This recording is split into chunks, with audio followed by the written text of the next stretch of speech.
कमाई ले लू नाम रात भरिया में का जादू बा पतली कमरिया में। कमाई ले लू नाम रात भरिया में का जादू बा तोहरे कमरिया में।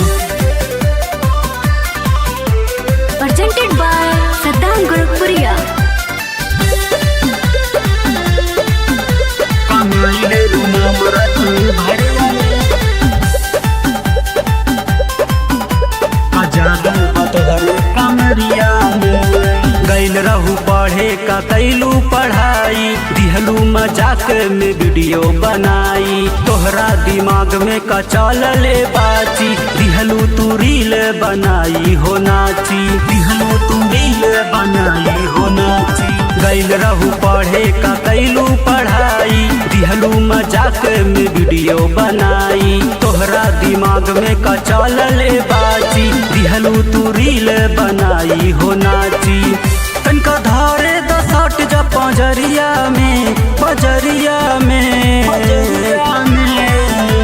कमाई ले लू नाम रात अन्हरिया में का जादू बा पतली कमरिया में। कमाई ले लू नाम रात भरिया में का जादू बा तोहरे कमरिया में। presented by Saddam Gurukpuriya। कमाई ले लू नाम रात भरिया में का जादू बा तोहरे कमरिया में। बन गई लाइफ तोहर हो गईलू बीजी मुखिया विधायक के हो गईलू निजी। 15 दिन में रहता रो ट्रेंडिंग में रानी चर्चा में कैले बा तोहरी जवानी। चर्चा में कैले बा तोहरी जवानी।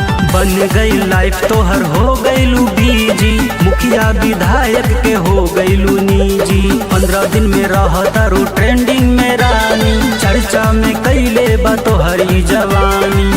तू तो बसल बारू सादम के नजरिया में नजरिया में।